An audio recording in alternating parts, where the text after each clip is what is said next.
les chiffres que j'ai trouvés, c'est qu'au début du XXe siècle, 6 millions d'hectares en France, c'est-à-dire près de 20% de la surface agricole utile, étaient consacrés à la culture d'avoine, laquelle, avec quelques utilisations alimentaires, mettait essentiellement le carburant des chevaux. Non pas tant d'ailleurs parce que c'était énergétique, c'était plutôt moins énergétique que le blé, mais qu'on a découvert qu'il y avait un psychotrope, un agent stimulant du cerveau qui donnait de la vigueur aux animaux de trait, et c'est pour ça qu'on leur préférait l'avoine. Et petite ironie du sort, mais Jean-Christophe le développera, si on calcule aujourd'hui combien il faudrait cultiver d'hectares de biocarburants pour donner à nos tracteurs, les modernes chevaux, les carburants nécessaires à leur activité, eh bien, à grand coup de louche, on tombe à nouveau sur ces quelques millions d'hectares. Autrement dit, s'il fallait nourrir nos chevaux modernes avec des biocarburants, eh bien, nous tomberions à peu près sur cette même surface. Alors Jean-Christophe Debar, effectivement, est un agronome de formation. Il a travaillé dans divers cadres, donc il dirige actuellement cette fondation qui s'appelle la Fondation pour l'agriculture et la ruralité dans le monde. Il vous dira 2 mots sur son action, mais il a aussi travaillé à l'ambassade des USA en France pour suivre les marchés agricoles, donc il connaît bien ces questions de compétition entre les produits au niveau international. Et puis il est également un membre correspondant de l'Académie d'agriculture en France, et donc il suit en particulier ces questions d'agrocarburants. La production de biocarburants est-elle compatible avec la fonction nourricière de l'agriculture? Je crois qu'en posant la question comme ça, on voit bien que c'est une controverse qui renvoie aux questions donc, de sécurité alimentaire. Et les questions de sécurité alimentaire sont précisément une des préoccupations majeures, une préoccupation importante de la Fondation Farm.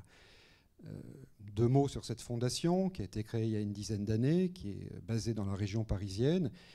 Je dirais, pour être rapide, que cette fondation est un think tank qui promeut, essaye de promouvoir en tout cas l'émergence de petites et moyennes exploitations familiales performantes.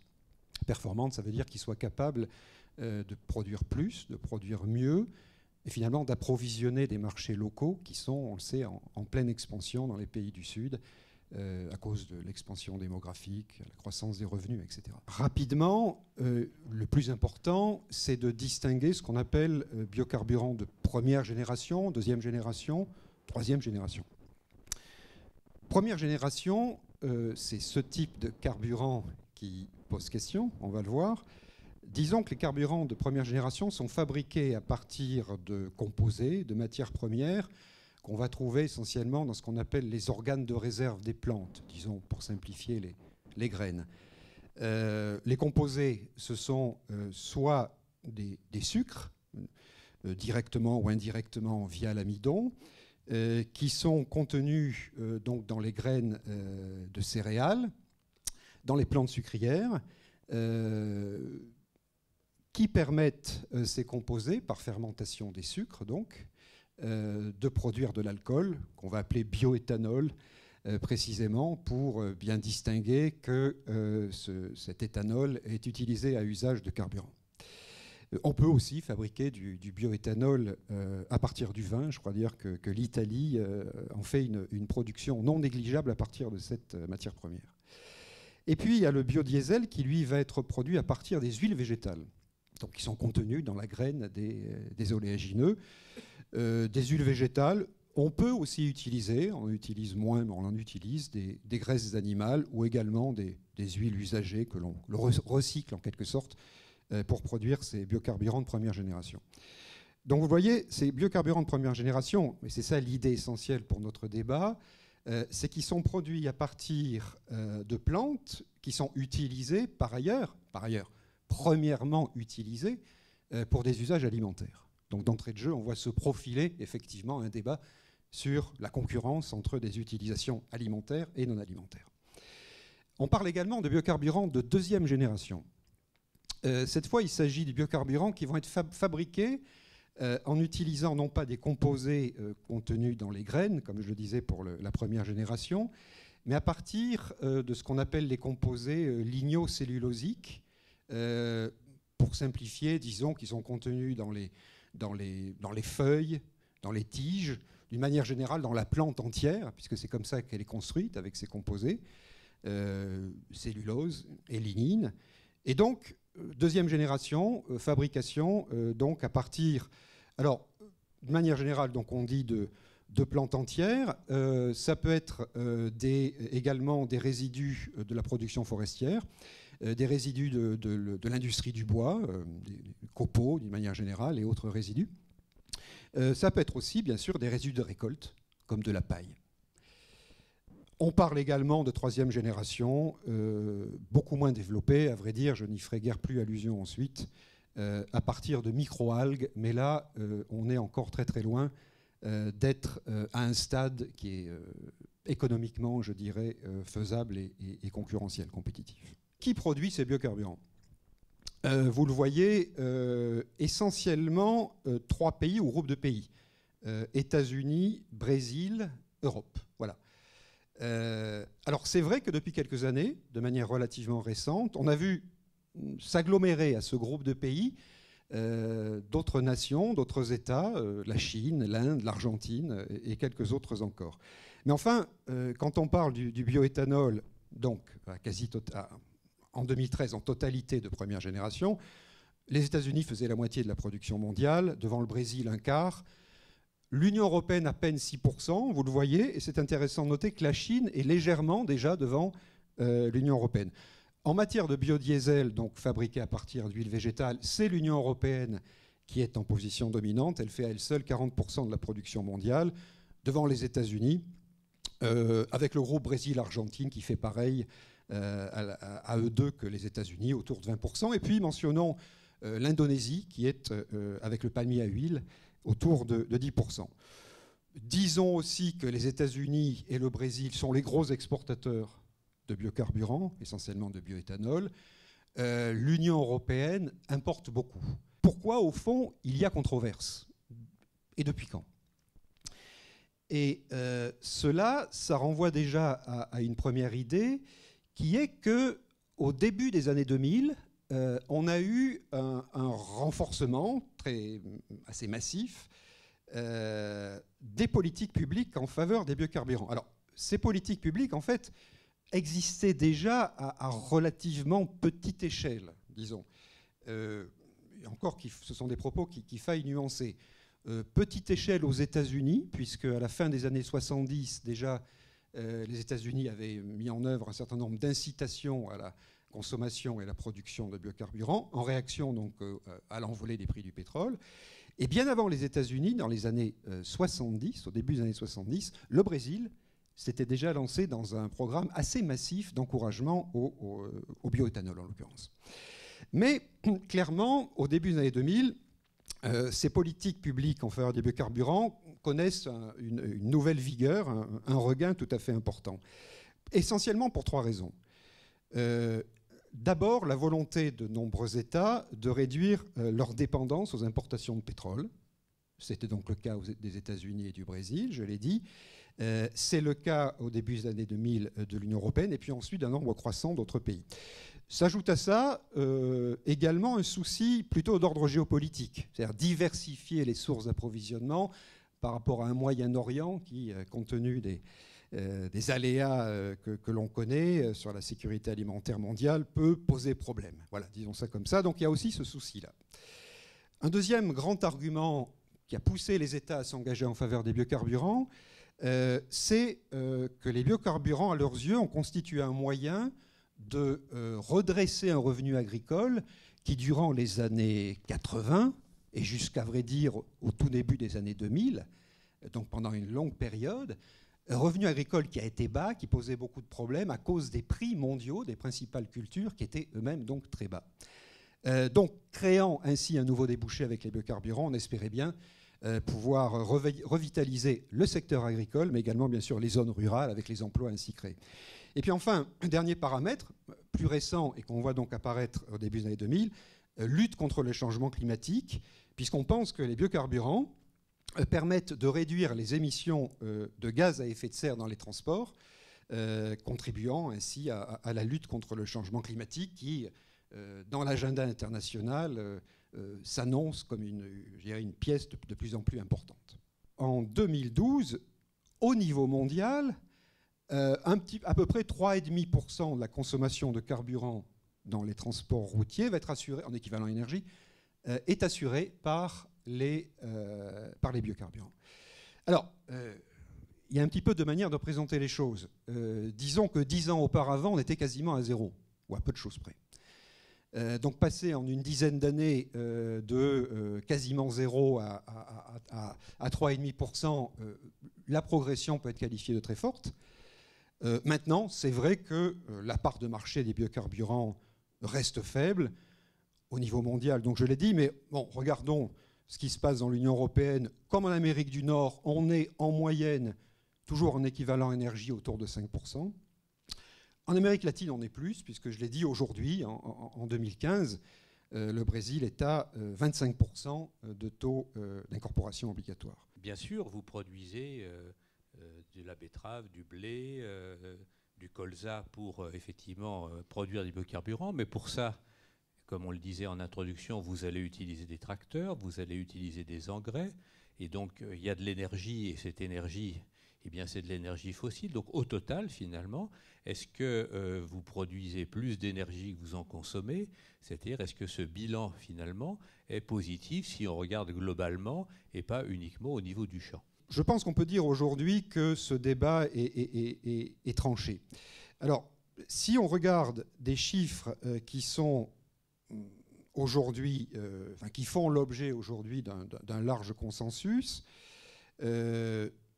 ces chiffres qui en fait, alors c'est pas posé exactement dans les mêmes termes, est-ce qu'il faut plus d'énergie pour produire les biocarburants que ce qu'ils en consomment, c'est plutôt exprimé de la façon suivante. Voyons, pour produire de l'essence, depuis les premiers forages jusqu'au raffinage de l'essence, et puis jusqu'à la pompe finalement pour mettre l'essence dans la voiture, on consomme une certaine quantité d'énergie. Et pareil, pour produire et finalement consommer des biocarburants, on consomme une certaine quantité d'énergie. Et donc on va comparer le bilan énergétique total, dans ce qu'on appelle une analyse cycle de vie, ACV, pour les biocarburants, comparé à cette même analyse cycle de vie pour les carburants d'origine fossile. L'agence française pour la maîtrise de l'énergie, l'ADEME, a publié à la fin des années 2000 des données qui, donc, je crois aujourd'hui, font à peu près référence et qui montrent sans ambiguïté que, voilà, en ce qui concerne le bioéthanol, eh bien, lorsqu'on consomme de l'éthanol, alors, éthanol de céréales ou éthanol de betterave à sucre, en gros, on fait une économie d'énergie d'à peu près 50%. Par rapport à une situation où on consommerait uniquement de l'essence. C'est beaucoup plus pour la canne à sucre, c'est de l'ordre de 85%. Le bilan énergétique, toujours mesuré de la même façon, est également très bon pour le biodiesel. Retenons qu'avec une huile végétale faite à partir de colza, soja ou tournesol, on fait une économie d'énergie par rapport au gazole de pratiquement 65 à 70%. Si on utilise de l'huile de palme, on n'est pas loin de 80%. Bon, ces chiffres, d'ailleurs, sont évidemment dépendants des progrès techniques qu'on fait, donc ils sont dépendants de l'année dans laquelle on fait ce genre de mesures. Et le progrès technique fait que ces bilans ne cessent en réalité de s'améliorer. Mais vous le voyez, les chiffres sont déjà suffisamment élevés pour dire que sur un plan énergétique, la question aujourd'hui est tranchée. Il faut des terres, il faut des surfaces pour produire ces cultures, que c'est même des bonnes terres agricoles souvent pour produire de la betterave, du blé, du colza. Et donc, il y a effectivement une compétition pour les terres et donc éventuellement une compétition pour la production d'aliments dans le contexte que tout le monde connaît, qui est effectivement l'augmentation de la demande mondiale en aliments. Et donc, est-ce que cet effet du développement des biocarburants, soit directement, soit à travers les prix, eh bien, modifie et crée éventuellement ce qui a été les grandes crises qu'on a appelées les émeutes de la faim, parce qu'effectivement, il y aurait une compétition excessive entre ces deux productions. Comme dans ce même laps de temps, disons en gros le début des années 2000, la production de biocarburants commençait à monter en puissance, avec, donc, on l'a vu, des incitations assez fortes de la part des politiques publiques, eh bien, il y a eu rencontre, en quelque sorte, on pourrait presque dire collision, entre de plus en plus de matières premières agricoles utilisées pour la production de carburant, et puis en même temps une demande alimentaire qui croissait, et qui peut-être même, à peu près au milieu des années 2000, est venue à s'accélérer, compte tenu notamment donc, de la forte demande. On parle souvent de la Chine, c'est clair, mais en réalité, on devrait dire de beaucoup de pays émergents, d'une manière générale, connaissant une croissance assez rapide. Allons-y sur la sécurité alimentaire. Alors, sur la sécurité alimentaire, quelques chiffres déjà. Quelques chiffres qui font comprendre effectivement que le débat a pris parfois des tournures très très vives. Aujourd'hui, aux États-Unis, vous avez à peu près 40% de la production de maïs qui est utilisée, enfin qui est transformée en bioéthanol. Et vous avez à peu près 60% de la production d'huile de colza dans l'Union européenne qui est transformée en biodiesel. Donc ces chiffres sont des chiffres objectifs qui, eux, ne font pas l'objet de contestation. Mais il est bien évident que si on s'en tient à ces chiffres, on se dit, oh là là, mais c'est absolument énorme. Bien sûr que la sécurité alimentaire est en danger. Globalement, au niveau mondial, et toutes céréales confondues ou toutes huiles végétales confondues, on va le voir, la progression des biocarburants n'a pas empêché la hausse des utilisations alimentaires. C'est ce que montrent ces quelques chiffres. Les utilisations de biocarburants, de céréales pour la production de biocarburants, ont été multipliées par plus que 3, vous le voyez, entre 2005 et 2014. Ça, c'est au niveau mondial. Donc, on l'a dit, croissance très rapide. Et en 2014, on estime qu'il y a à peu près 7% de la consommation de céréales au niveau mondial qui est utilisée pour faire des biocarburants. Mais regardez les autres usages. L'autre usage, c'est essentiellement de l'alimentaire, soit direct pour l'homme, soit indirectement via l'alimentation animale. Eh bien, voilà, il y a quand même eu une augmentation de la consommation de céréales pour des usages alimentaires essentiellement, qui a augmenté de pratiquement 300 millions de tonnes entre 2005 et 2014. Si on fait le même genre de calcul en regardant ce qui se passe sur le marché des huiles végétales, le constat est le même. Il est peut-être d'ailleurs encore plus frappant, au sens où il y a une progression extrêmement forte de l'utilisation des huiles végétales pour la production de biocarburants, qui a été multipliée pratiquement par 6. Mais les utilisations essentiellement alimentaires d'huiles végétales dans le monde ont continué, vous le voyez, à augmenter de 35 millions de tonnes entre 2005 et 2014. Aujourd'hui, on estime qu'à peu près 12% des huiles végétales consommées dans le monde le sont pour faire des biocarburants. En 2012, estimation la plus récente que j'ai trouvée, on estime qu'au niveau mondial, toujours à peu près 1% de l'ensemble des surfaces agricoles, ce qu'on appelle la surface agricole utilisée, la SAU, était donc consacrée à la production de biocarburants. Quand on parle de surface agricole utilisée, dédiée en quelque sorte aux biocarburants, il faut bien voir en effet qu'une partie plus exactement, dans le processus de production des biocarburants, on produit donc ce qu'on appelle des coproduits et qui vont être utilisés, ces coproduits, pour nourrir les animaux. Qu'est-ce que c'est ces coproduits? Quand on fait de l'éthanol à partir de blé ou de maïs, on va avoir comme coproduits ce qu'on appelle des drèches qui sont assez riches en protéines. Quand on fabrique, quand on triture, quand on écrase des graines d'oléagineux pour faire de l'huile végétale, soit alimentaire, soit pour des utilisations de biocarburants, un coproduit très important, ce sont des tourteaux riches en protéines qui sont tout à fait des aliments tout à fait de choix pour l'alimentation des animaux.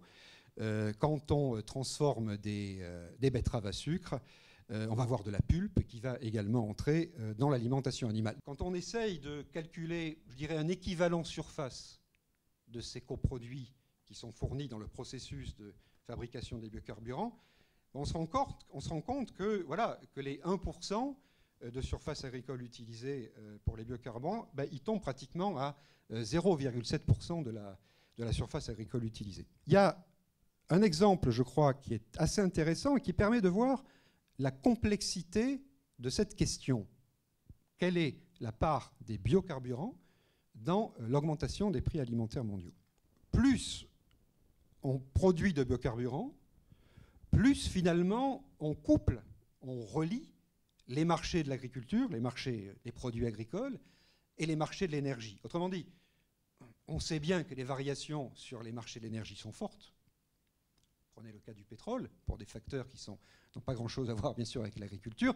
Mais ces variations, précisément, via les biocarburants, vont se répercuter, vont affecter, finalement, les marchés agricoles. Dans la pratique, une manière de dire ça, dans le résultat qu'on a constaté depuis quelques années, les biocarburants ont tendance à amplifier les hausses de prix agricoles qui peuvent avoir lieu parce que les bilans offre-demande sont plutôt tendus, selon les années donc. Le fait donc qu'on ait créé avec les biocarburants une demande supplémentaire pour les produits agricoles fait que lorsque les prix baissent, eh bien, les biocarburants vont avoir tendance à amortir, à atténuer cette baisse. Et l'atténuation des baisses de prix, on peut dire que ça joue plutôt en faveur d'une réduction de la volatilité des prix agricoles. Si on se projette dans un avenir où les prix des hydrocarbures finiraient par s'orienter à la hausse de manière durable, effectivement, il y aurait de ce fait une incitation forte à la production de biocarburants. Et on ne peut pas complètement extraire, plus exactement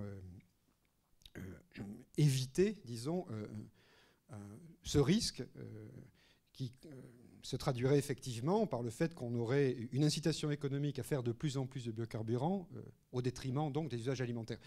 Et je crois que ces quelques réflexions, elles poussent à réaliser qu'effectivement un cadre de politique publique est nécessaire pour réguler les différents usages. Ces différents usages, on le voit aujourd'hui dans l'état du marché actuel et par rapport à un certain prix d'hydrocarbures, mais il faut probablement anticiper ce qui pourrait se passer si les différents paramètres des marchés changent. Donc il faut qu'on aille un petit peu plus vite et quand même aborder cette question de l'accaparement des terres, si vous voulez bien. Oui, il faut remarquer que à peu près la moitié des grands projets d'investissement concernent les biocarburants. Canne à sucre, huile de palme essentiellement. Il y a là un réel danger parce qu'effectivement, vous pouvez très bien avoir un investisseur qui arrive dans un pays qui va acheter ou louer des centaines de milliers d'hectares, expropriant de fait pratiquement les milliers ou les centaines de milliers de petits paysans qui peuvent vivre dans ces régions. Et là, réellement, même si, encore une fois, le nombre de projets peut être très inférieur à ce qui est annoncé, quand ça se produit, c'est un réel problème. Alors, ce qu'on peut remarquer, c'est que ce n'est pas une question spécifique aux biocarburants. En réalité, c'est malheureusement la même question qui se pose quand il s'agit d'investissements à vocation alimentaire. Quand on a un cadre de politique publique bien conçu, c'est-à-dire qui prend en compte l'intérêt des petits producteurs, eh bien effectivement, on peut faire en sorte que la création d'une filière de biocarburants soit un excellent moyen pour intégrer dans le marché des petites exploitations familiales qui, par ailleurs, jusqu'à présent, étaient marginalisées. C'est ce qui s'est produit au Brésil avec la filière biodiesel, puisqu'il y a quelques années, le Brésil a lancé un programme qui vise explicitement à faire de cette création de filière biodiesel un instrument au développement. Et l'étude Farm, qui est publiée sur le site de Farm, montre tout à fait que, voilà, en se dotant les moyens d'intégrer ces petits producteurs, eh bien, les biocarburants peuvent avoir un effet tout à fait positif sur le développement, sur l'emploi, sur l'activité économique de manière générale, et donc finalement sur la sécurité alimentaire aussi indirectement de ces communautés rurales. À mon sens, il y a deux facteurs essentiels à réunir pour que véritablement les biocarburants soit un avantage. La première chose, c'est d'investir dans la recherche et l'innovation. Et le deuxième facteur, qui est tout à fait en liaison avec le premier, c'est de mettre en place un cadre de politique publique qui garantisse la durabilité économique, sociale et environnementale des biocarburants, mais de manière spécifique à chaque pays. De la part du privé comme de la part du public, des efforts qui sont en train d'être faits. Bien sûr, tout cela est éminemment perfectible, mais voilà, la véritable condition, c'est créer un cadre de politique publique qui garantisse la durabilité à tous égards de ces biocarburants.